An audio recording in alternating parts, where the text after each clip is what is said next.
Hello, guys. Back again for part 3. Yay! Hopefully the last part. Yeah. Okay. No, hopefully So, short.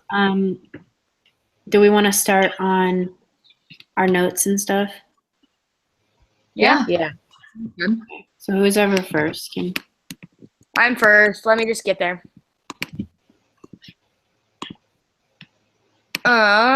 Okay. So, I really liked watching the videos on the Flipped Classroom, and I thought that it was a good new approach, kind of getting away from like the books and the just regular paper assignments and stuff like that. I really thought it was interesting how they do their lectures at home during like their homework time, and then they do their homework during their class time. I thought that it did great for making sure there's options for differentiated instruction for the kids, but which is like how I related it back to the UDL. What? Can you see me? No. Oh. What is going on? I have no idea. I have like full Wi-Fi. I don't understand what's going on. I don't know. What the heck? It's saying please wait. I'm confused. Is Hangouts just freaking out or what? Apparently. Holy moly. Like my camera's totally off. I don't know how to turn it on. How do you turn it on, Shay, you said? If you like mouse over the like video screen, there's a little like bar of 5 buttons at the top where you hang up, and there should be a video camera one. Turn camera off. I just turned it off. It's not doing anything. It came back on now. Oh, Do you wait, see Yeah, it? there you are. There you are. Oh, you're here. Oh my gosh. This hates us tonight. It does. Yes. All right. Sorry, Shay. I didn't mean to interrupt. You're you. good. Okay. So, as I was saying, I related it back to the UDL because there's a lot of like direct instruction, I do, we do, you do, over the video. But I think that it's really hard to involve everybody and get different forms of representation that way. Everything is all tech-based besides what you do in class, and then I'm not entirely sure what goes on in class besides like kind of a free homework time. So I kind of talked about that, and then I'm a little worried that if this goes like nationwide, that a lot of kids aren't going to have access to computers, because I know like a lot of schools don't have computer school, so like a lot of the kids might not be able to do their homework and like watch the videos and stuff. And then I also kind of considered in class time when they're using technology that they might use it for social media and like fun stuff instead of just homework. Yeah. Because I know my nephew has a tablet and that's all he does when there's like good like educational apps on there that he's supposed to be using, and he doesn't. Yeah. And then the videos that I watched the formative assessment one, and I decided to watch that one because I feel like when I go to a classroom and I'm like observing and stuff, most of the formative assessment is done during the lecture and then like right immediately after the lecture, so they get to practice before they do their homework and have like the face-to-face instruction. And because just like the video lectures are so impersonal, I don't know when they're going to be able to have that formative assessment besides just doing like their worksheets in class, you know? Yeah. And then I watched the What Tech Tools Are Right for You. And I watched this one because I was curious about the other forms of representation that they've been using. And everything in there is strictly technology besides like the worksheets and homework in class. I did like, though, that they mentioned quite a few different apps and programs for the tablets and then the desktops too. And the video described that they can use like their whiteboard apps, and there's like graphing calculator apps and stuff like that. So I think that would be really good. And then I think it's cool that they're experimenting with this curriculum because probably here in the near future, that's all we're going to have. So I thought it was kind of just cool to only incorporate the tech tools, and it seemed to be working really well for them. So I hope that it continues to work well. Cool. Yeah, that's it. Nice. Are we good? It froze. Yeah, we're good. Oh my gosh. Yeah. Okay. Next person. I'll go. Oh my God. I know we're all nervous now. Oh, No. So I have never heard of a flipped classroom before, so I really enjoyed watching the videos. I thought they were super cool. I think, well, I lost my train of thought for a second. I thought it was really interesting watching that one video with where the principal had taken, like, he was pretty much just experimenting with his class or his whole school about this Yeah. flipped classroom, and kind of like the difference that it made, and how, like, that hard part when you go home after a lecture and you're like, I don't understand, like, I know they explained it, but I don't understand what to do on this homework, and then it's due the next day. Like, there wasn't any of that, and that's what I mostly liked about the flipped classroom, is because I think that was always my biggest struggle, is I would have all of my questions not during the lecture but at home. Well, here they can either think of questions while they're watching it at home, but then when they have the real application, then that's when they can get the real help. And I loved that part. Mhm. And then the videos that I watched, I also watched the which tech tools are right for you. And I liked, because I was also concerned about, well, what if kids don't have it at their house, or they don't have access like to anything at all. And I liked what the principal did, that they had a time that kids without that technology could go somewhere and work in a classroom with all that technology, so they could have that time. But then I also liked that you could use the USB drives and put the video on a USB drive if they have access to some sort of older computer without like Wi-Fi, or the burning it to a DVD. I thought that was pretty cool too, because I wouldn't have thought of that. Would have been stressing out as a teacher. Yeah, I And totally forgot that. Yeah. I loved that part. And so that makes it more accessible to some students. And I know there will still be some that maybe don't fit into any of that because they don't have anything really at all. But I'm sure there's other different ways that you can come about that. And then the other video I watched was overcoming common hurdles. And they talked a lot about, so some of them was make sure everyone has access, teach how to interact with videos, because there's going to be some teachers that have no idea either how to make a video or what to do. And then make sure that the videos were Short. a minute to a minute and a half per grade level. So I never really thought about that. I thought that was pretty cool. Also teach them how to collect notes so they know what to do, and like don't have distracted backgrounds like they have in those videos on our, like, I mean, I'm sure there's a point to those dogs in the background. I'm sure it's showing us not to have distractions, but yeah, so have a simple background. And I think another huge part that I really liked was when you're, as a teacher, using this flipped, either if it's for a unit, a lesson, or you're changing your whole classroom that way, that makes your videos aren't going to be perfect, and you can't stress about having a perfect lesson, because not even your live lessons aren't perfect. Yeah. So I really like that. And the way that it applies to the UDL, I think, because I like that you can pause a video and go back for students that might have a hard time, and they can go back and watch it as many times, and you can't do that with a live lecture. And then with the kids that totally understand, they can just watch it once and be good. And then that you really have that representation in the classroom with what you're doing and what you're teaching, so you can be there to help and have different activities in a classroom where you're more focused on which kids are having problems and which kids are getting it, and you can figure out from there. So I think there's a lot more time with that to help with that representation in the UDL. But again, I think Shay hit on some of those problems as well, but that you're going to have with the UDL in this. But I think that biggest part is not having the technology. Mm-hmm.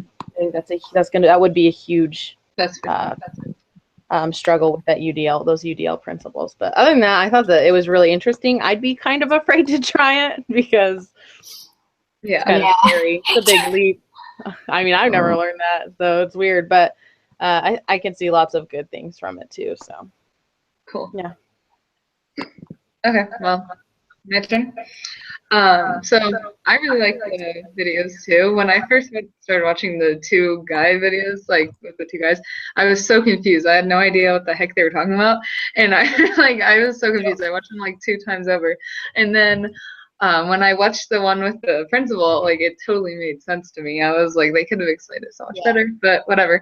And so I don't know. I thought it was a really cool idea. I just like I don't know. I can't really imagine it being like the norm around here, like for a while at least. But Yeah. like, I don't know. I think like once everyone becomes like accustomed to it and accepts it, then it would be like a really cool thing. Because like even the principal was saying, like he got the inspiration from his son's baseball team, how he coached it, and like how he said it worked for them. And he said that it like raised their ACT scores and like their overall GPA. So obviously it works. You just need to know how, I guess. And yeah, and I think it works with the UDL because you can like pause it, you can go back. And I think what's important though, like to make it like work with UDL is that you have like activities going on during the school day since you don't have lesson. Like you can't just have like open homework time, I guess. Like you need to be doing something. Like you guys said, like they could get like distracted and do other things or just like talk and stuff. I think you need to have like at least something like homework oriented, like maybe groups or something. And the videos I watched one talking, it laid out the flipped classroom a little like more simple. It was like a model of it, and it really helped me because it like broke it down how it said like there's like 3 students, one's like perfect with the general ed curriculum, one's struggling, and one's like gifted. And so like it like helps them because when they're like in live instruction, they all can't get like the help they need. Like the person that's like way above everyone gets bored, so they don't listen. And then the person that's on track, it's good for him, but the struggling person's not. And so when they have those videos, like you guys also said, like they can just watch it once or like pause and go back. And then they have like the classroom time, like the struggling kid and the general ed kid, they can ask questions and they have that time instead of having to do it at home. So I thought that was cool. And then the second video I watched was, it was like something about like the things I wish I knew before flipping my classroom.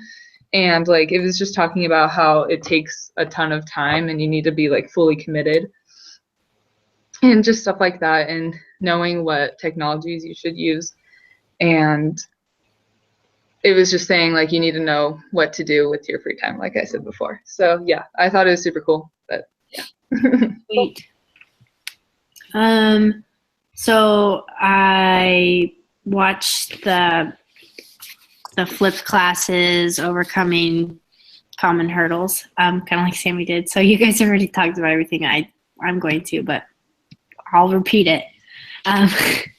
So that first one was like access to the content. So like the first hurdle was having that access. So they suggested, again, having the flash drives, the DVDs, the tablets, but like renting them out to people for like certain times where they could take them overnight, you know. But I think that's like a huge risk factor on the school, like letting students take products outside of school property, you know. So it's just when you think about how much tablets cost or like Chromebooks, like they're very expensive. So like you guys have already identified, like it really would have to be like a tech school. Like there would always have to be some type of technology that the student could use, and just making it available to everyone. And the next one is teaching them how to watch a video. Like you don't really think that you have to have like knowledge of how to watch a video until you actually are watching a lecture. Like you have to listen, you have to take notes. But the cool thing about this is that you can, like you guys have said, you can pause it, you can replay it. They also said like you can change the pace of the video and make it go like faster or slower, and that's good for like those 3 students that you said. So like the struggling student, the student that understands, and then that gifted student. So it can really fluctuate for those students and make it the lesson go at their pace. And then, like Sammy said, like the length of the videos, I just thought I could share an example. So for 10th grade, the videos should be anywhere between 10 to 15 minutes, but no longer. And they were saying that the shorter the videos, the better. So if you post a bunch of short videos, a student is more likely to be engaged with that rather than just one big long video. And like they also like talked about like not some students coming to class that haven't viewed the homework or the instruction. And to me, this was like one of the biggest concerns when I was watching this about flipped classes, because I've never heard of it either. But I was just thinking, I'm like, you think of how many kids in college don't come to class fucking prepared, you know, to like listen to their lecture. Like your teachers post assignments all the time. Like think of how many kids don't do it and then just do it in class as they're talking. So that was like one of the biggest concerns for me, just because I see people do that all the time. And it bugs me because then we take time because they didn't do their homework. So I just liked how the two guys stated, like, you just have to be scalable. You have to hold them accountable. Like, you know, if they don't do it, then they don't get to do the activities and they have to go watch it, you know, like, so be it. It's just, I think it's a problem when like half your class isn't watching the lecture, you know, so that you would just have to have that happy medium, making sure that all your students are engaged.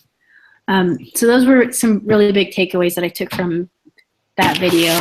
And then the second one was, the flipped class getting stakeholders on board. So making sure the stakeholders would be the student, the parent, and your administrator or your administration, you know. So it's important that the students obviously engage because you want them to learn. You want them to be successful. And the whole point of flipped classes is for it to be student-centered. And so they're the ones doing the activities. They're the ones teaching, you know. The teacher just literally walks around and helps them. Like they are doing what they're supposed to do, you know, like it's all them. And so he was saying that we should constantly remind our students when they tell us that it's hard and they always feel like they're doing the work, is that's the point. Like we want them to be challenged. That means that they're learning. That means that they're having to pick up prior knowledge and apply it to the situation. So I thought that was empowering. And then to get your parents involved. Parents might be like super skeptical of this because like you guys said, like, Different. Yeah, it's different. It's weird. Like we've never had anything like it. It's awesome. You know, like it's just, we're so used to, like we do the same thing. Like that's our culture. We don't like change. So it might be difficult to get parents on board, but they suggested, maybe doing a flipped class on them. So an example was back to school night for parents, so sending them out like an email with a link to a video. They watch it before. And so then when you're actually in there, you can say, well, like, this is what we do in class. And have more time to ask questions rather than to talk about what you're actually going to talk about in a parent-teacher conference or back to school night or whatever you're using it for. So it just leaves time to actually talk with the parents and get to tell them like, hey, your kid's not doing this or doing this very well, rather than talking about what they're doing in class because they already know from watching the video. And then lastly, the administrator, they suggested like just being open and honest about the curriculum and also showing them how the lesson works, like actually bringing them to one. And showing them like it makes students more engaged with the material.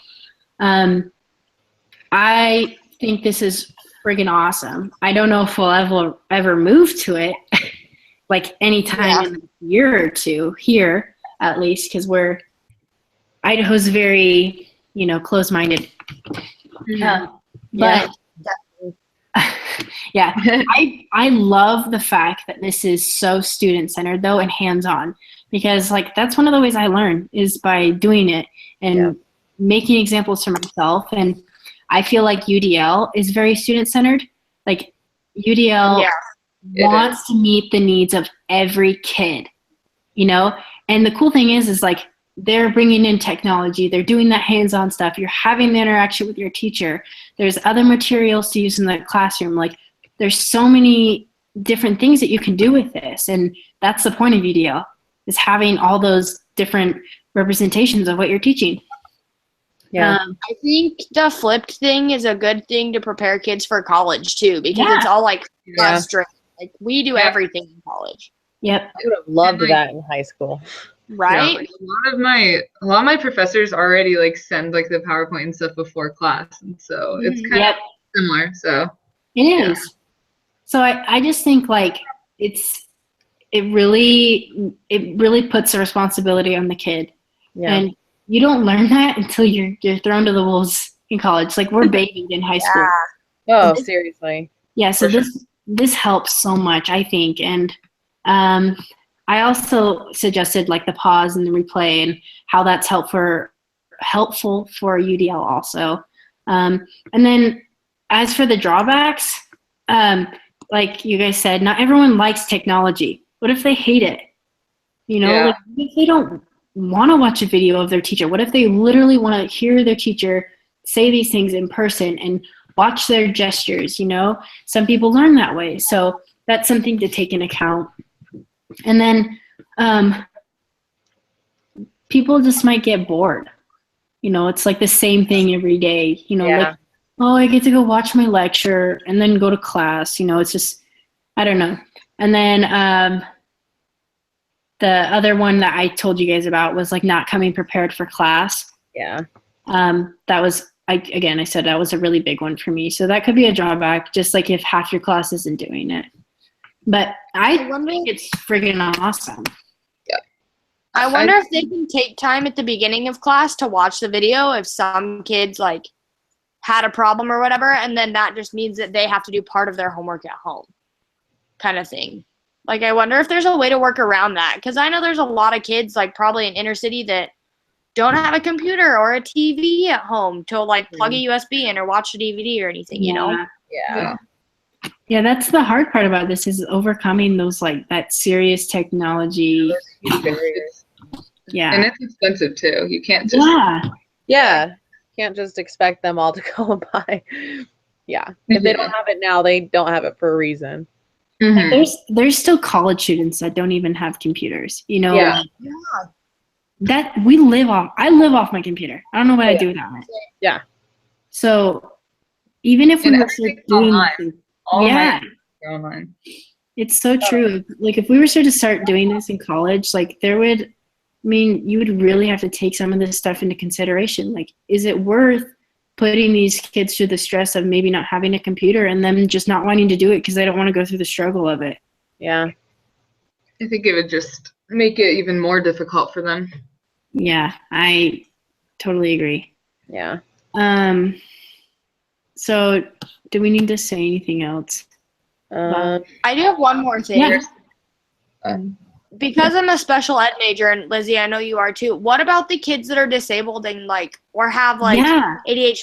Like, they can't sit and watch a 15-minute video. Yeah. Yeah. Or take something away from that. Like, Yeah. what are they going to take away? You know, like they might, like, I don't know. I would almost say like with like those kids that are in special ed, and if they have a classroom that's flipped like that they would also have it written in their IEP somewhere that they would be able to go to their classroom and watch it with somebody that would guide them through taking notes, and then they would have their own like little note section. I think that's where a huge part of the UDL would come in with those kids with special.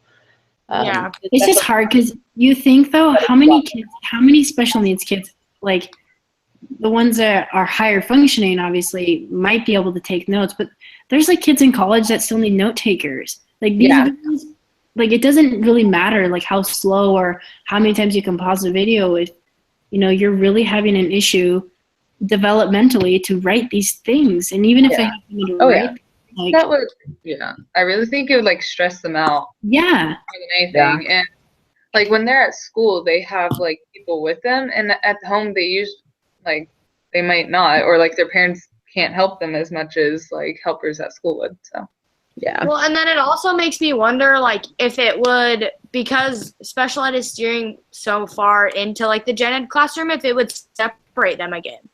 Yeah. You know? It almost would, because they can't like sometimes I don't know. I feel like watching videos wouldn't be enough. No, no. Even no.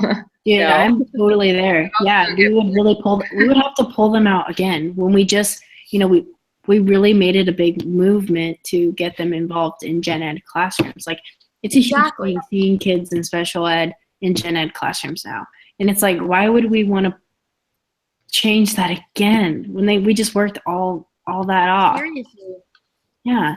Yeah. So yeah, that's another huge drawback. Just anyone with special needs, any type of disability too. Yeah.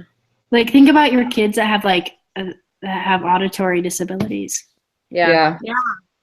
They can't have their lessons printed in Braille. That's expensive. Yeah. Yeah. I think there's just so many. I think they're trying to make it so high tech. It's like really just difficult. No one's Yeah. ready for it. It could, don't get me wrong, like this really could work Yeah. for some students, Oh yeah. but there's just like some students that I don't think that it would be beneficial towards at It only seems to work for like the general population of kids that are like wealthy. regular kids. In the video, Yeah. in the part of the video when it was like the one teacher doing it at the private school, I think it would work so well at like private or charter schools because Yeah. they don't really have special needs kids, and they obviously are all rich, and it's small enough school where they probably have enough technology for everyone to take home. Yeah. I mean, Yeah. what was it, like $30,000 a year? Yeah. Yeah, I know. I was like, really? Oh, I'll go public school, yeah. Yeah, no kidding. That's funny.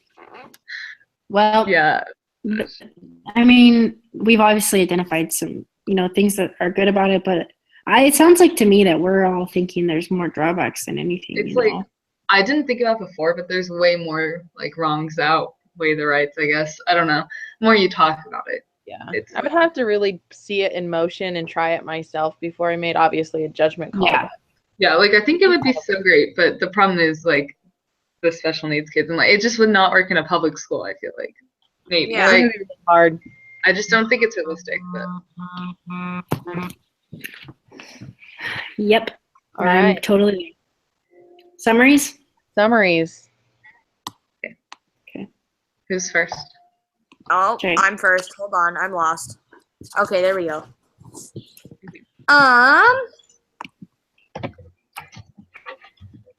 So first off, I thought you did a really good job, Lizzie. I really liked how you did the poster, with the numerator and the denominator being different colors, so the kids could really see, that like relationship between those.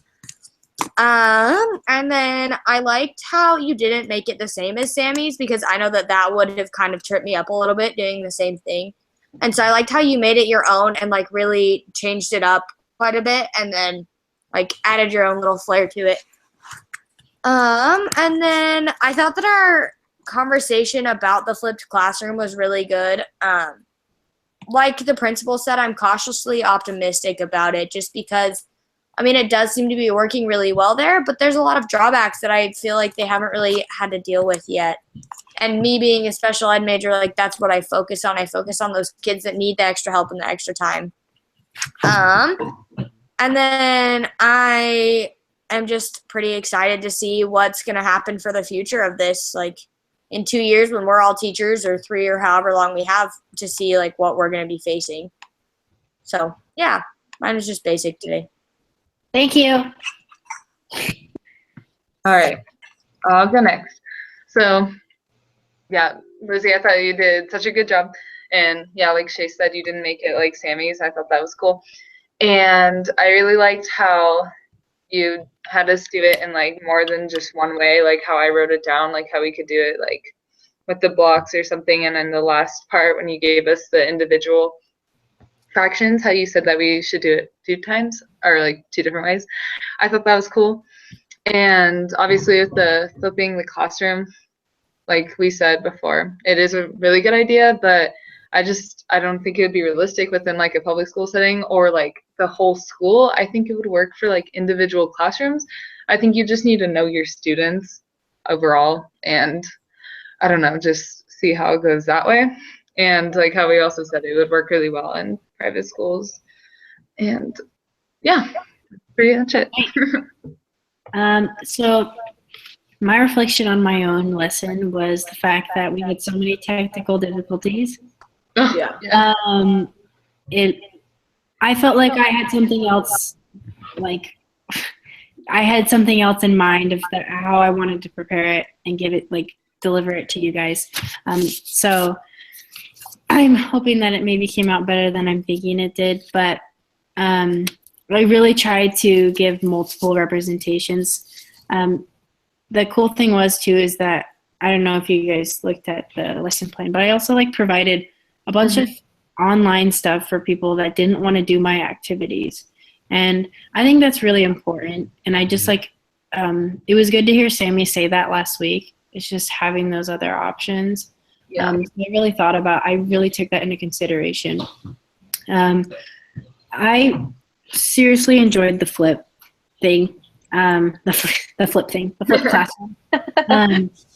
I think that we had a really good conversation about it too, especially about special needs. Like, I'm really glad that we actually got to talk about that because, like, I had thought about it, but I didn't really think in depth, like, how much it would affect, like, what we've worked for and how we've moved forward with it.